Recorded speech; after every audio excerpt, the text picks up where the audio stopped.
नमस्कार, जनप्रभा सुपरफास्ट में आपका स्वागत है। मैं हूं हेमेंद्र सिंह। एक नजर डालते हैं आज की सुर्खियों पर।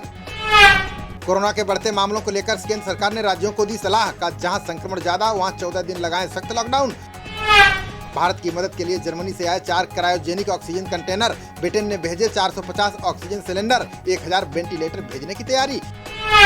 कुवैत ने 282 ऑक्सीजन सिलेंडर्स और 60 कंटेनर्स भारत भेजे। आज सुबह पहुंचा विमान। कोरोना मरीजों के लिए होगा मददगार।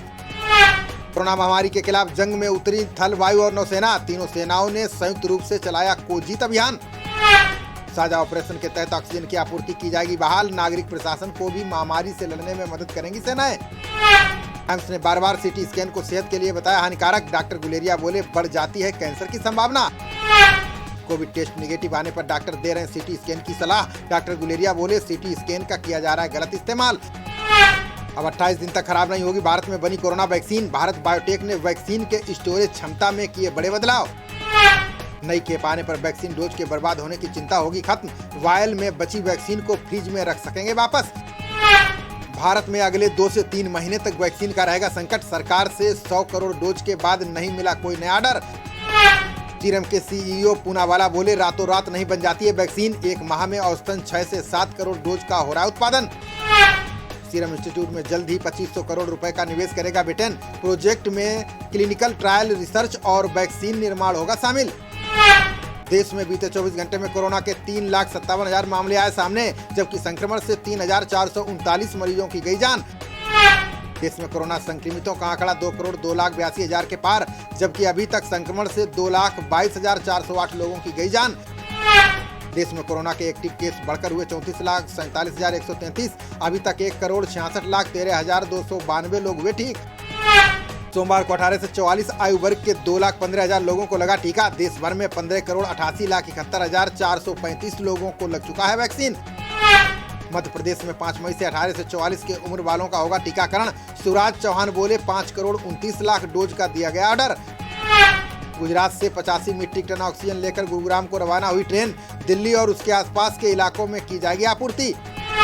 शिवसेना नेता डॉक्टर रघुनाथ कुचिक ने केंद्रीय स्वास्थ्य मंत्री को लिखा पत्र। का हर्षवर्धन से कोविड टीकों की कीमत में अंतर का उठाया मुद्दा। वैश्विक ब्रोकरेज फर्म बर्कलेज ने भारतीय अर्थव्यवस्था पर किया दावा। कहा लॉकडाउन से जून तक लगेगी 2,80,000 करोड़ की चपत। महाराष्ट्र के स्वास्थ्य मंत्री राजेश टोपे ने सीरम इंस्टीट्यूट से की अपील। बोले टीका उपलब्ध कराने में महाराष्ट्र को दे प्राथमिकता। ऑक्सीजन की कमी को लेकर गहलोत ने अधिकारियों को दिए निर्देश। बोले ऑक्सीजन प्लांट लगाने की त्वरित योजना पेश करें अधिकारी। दिल्ली एनसीआर में निजी अस्पतालों में रात को हो रहा है बड़ा खेल। फोन पर बोल रहे झूठ, मौके पर मिल रहा है बिस्तर। दिल्ली सरकार ने रेमडेसिविर के वितरण को बनाया पोर्टल। सभी थोक व्यापारियों और वितरकों को पोर्टल पर देना होगा आंकड़ा। सीएम योगी को 112 कंट्रोल रूम नंबर पर मिली जान से मारने की धमकी। मैसेज में कहा 4 दिन में मेरा जो कर सकते हो कर लो। यूपी में आज से 10 से 40 रुपए तक बढ़े शराब के दाम। राजस्व घाटे की पूर्ति के लिए उठाया गया कदम। जम्मू कश्मीर के पूर्व राज्यपाल जगमोहन का 94 साल की उम्र में निधन। बीते कुछ दिनों से चल रहे थे बीमार। दिल्ली में ली अंतिम सांस। बंगाल में बवाल पर भड़के दिल्ली के भाजपा सांसद परवेज साहिब। का याद रखें टीएमसी के एमपी और सीएम को भी आना है दिल्ली। 5 मई को तीसरी बार मुख्यमंत्री के तौर पर शपथ लेंगी ममता बनर्जी। राज्यपाल जगदीप धनखड़ बोले समारोह में कुछ ही व्यक्ति रहेंगे उपस्थित। एस जयशंकर ने अमेरिका के विदेश मंत्री ब्लिंकन से की मुलाकात। कोविड-19 से निपटने में भारत का सहयोग करने के लिए किया धन्यवाद।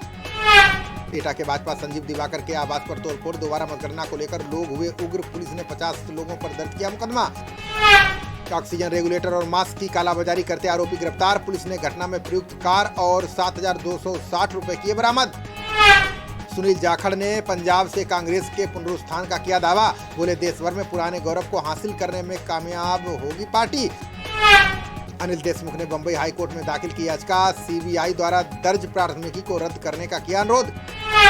यूपी भाजपा अध्यक्ष ने पंचायत चुनाव में जीत के लिए लोगों को दी बधाई। बोले भाजपा समर्थित 45,000 ग्राम प्रधान और 60,000 बीडीसी जीते हैं चुनाव।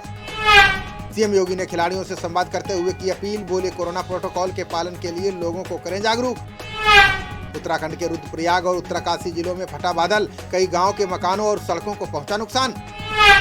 यूपी पंचायत चुनाव में 3,27,036 उम्मीदवार हुए निर्वाचित। आज भी कई जिलों में चल रही है वोटों की गिनती। असम में हार का विश्लेषण करने के लिए समिति का गठन करेगी कांग्रेस। कांग्रेस ने भाजपा पर लगाया निर्वाचन आयोग का दुरुपयोग करने का आरोप। कैलाश विजयवर्गीय ने बंगाल में अप्रत्याशित बढ़त का किया दावा, बोले जल्दी राष्ट्रीय अध्यक्ष जेपी नड्डा करेंगे राज्य का दौरा। आरबीआई ने चारों डिप्टी गवर्नरों के बीच काम का किया बंटवारा, एमडी पात्रा के पास बना रहेगा मौद्रिक नीति का विभाग। सेंट्रल विस्टा परियोजना के तहत 2022 तक पूरा होगा पीएम आवास का निर्माण, नवंबर 2022 तक पूरा हो जाएगा संसद की इमारत का निर्माण। सुप्रीम कोर्ट ने राजस्थान के छात्रों की याचिका पर दिया निर्देश, छात्रों से 15% कम शुल्क वसूलें 36,000 निजी स्कूल। नए सरकार के गठन के बारे में बोले केरल सीएम पिनराई विजयन, का एलडीएफ की बैठक के बाद तय होगी शपथ ग्रहण की तारीख। यूपी में कोविड कार्यों में लगे स्वास्थ्य कर्मियों को मिलेगा अतिरिक्त वेतन, सीएम योगी ने उच्च स्तरीय बैठक के बाद जारी किया आदेश। पुडुचेरी में रंगासामी ने सरकार गठन का पेश किया दावा, एनडीए को 30 में से 16 सीटों पर हासिल हुई है जीत।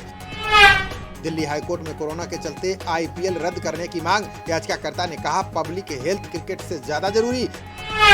आईपीएल कैंसिल होने पर बीसीसीआई को होगा 2000 करोड़ का नुकसान, इस साल टी20 विश्व कप से करोड़ों की कमाई भी अटकी।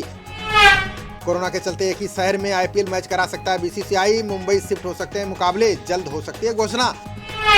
आईपीएल में आज हैदराबाद और मुंबई के बीच होगा मुकाबला, 7 में से 6 मैच हार चुकी है सनराइजर्स की टीम। खबरों का सिलसिला जारी रहेगा, देखते रहिए जनप्रवाद। नमस्कार।